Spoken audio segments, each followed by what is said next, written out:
Na base de inúmeras perturbações emocionais são encontradas a culpa e a vergonha. A culpa procede de uma peculiar sensação de estar se realizando algo que está errado e de como esse comportamento afeta as demais pessoas. Esse sentimento proporciona uma correlação entre a capacidade de agir correta ou erradamente. O ato de haver se equivocado, sem uma estrutura equilibrada do ego em relação ao corpo, produz uma distonia que gera sentimentos profundos de amargura e desajuste emocional.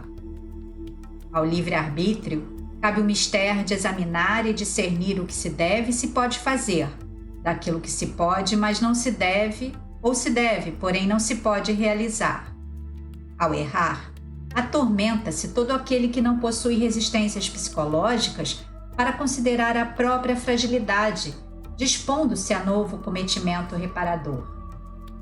Quando o ego é saudável, enfrenta a situação do erro com naturalidade, porque compreende que os conceitos certo e errado são abstratos, cabendo-lhe discernir o que é de melhores resultados para si e para os outros, portanto, permitindo-se o direito de errar e impondo-se o dever de corrigir. Qualquer relacionamento humano é estabelecido dentro das diretrizes do prazer e das compensações emocionais que proporciona. Quando a culpa se apresenta, essa estrutura se fraciona, alterando a conduta do indivíduo. No sentimento de culpa, apresenta-se um elemento conflitivo, que é o ressentimento daquele que erra em relação ao outro a quem feriu, facultando, não raro, uma situação recíproca. Nos relacionamentos afetivos próximos, o sentimento de culpa é devastador, porque gera ambivalência de conduta. Um pai ou mãe que se comporta sob sentimento de culpa em relação a um filho, mantém ressentimento desse filho, que, por sua vez, responde com o mesmo sentimento em relação ao genitor, e culpa-se por essa atitude que lhe parece incorreta. Esse tormento alastra-se no campo emocional, tornando a situação cada vez mais embaraçosa porque a culpa faz-se maior.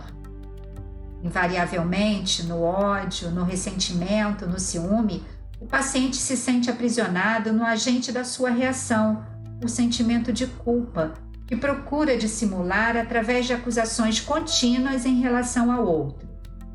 Quando se está sujeito a um julgamento moral, o conceito emocional que envolve a culpa apresenta-se.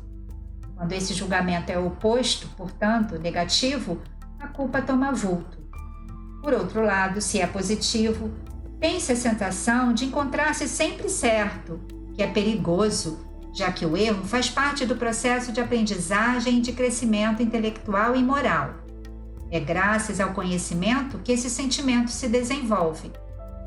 Desde a infância, o ser é orientado a descobrir o que é certo e o que é errado, de forma que possa sempre agir acertadamente, assim amadurecendo os conceitos morais, conforme o bem ou o mal que deles decorram em relação a si mesmo como ao seu próximo. Obrigada a participar do drama da vida, a criança é induzida a agir de forma sempre correta, conforme o padrão do seu meio ambiente, os valores éticos, as pressões existentes. Será esse comportamento que dará lugar ao senso de responsabilidade. Entretanto, a ação da responsabilidade pode dar-se sem se fazer acompanhar do sentimento de culpa, somente porque se age equivocado, considerando-se as imensas possibilidades de recuperação. Toda vez que alguém com sentimento de culpa julga a própria conduta, se constata que os seus sentimentos se apresentam negativos, prejudiciais, sente vergonha dos mesmos e procura suprimi-los, amargurando-se por estar a vivenciá-los, mesmo que sem consciência, autocondenando-se. Com o acúmulo de conflitos e o represamento dos sentimentos, perde a capacidade de discernimento para saber como agir com correção.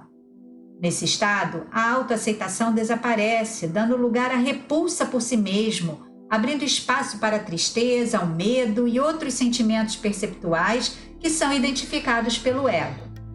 A vergonha, de algum modo, está mais vinculada às funções do corpo, quando não decorre dos atos morais.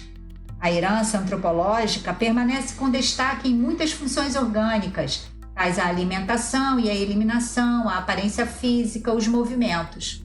Normalmente são associados à conduta animal, quando grotescos ou vulgares. Torna-se indispensável que a educação contribua com orientação adequada, de modo a definir-se um comportamento saudável que evite as associações depreciativas.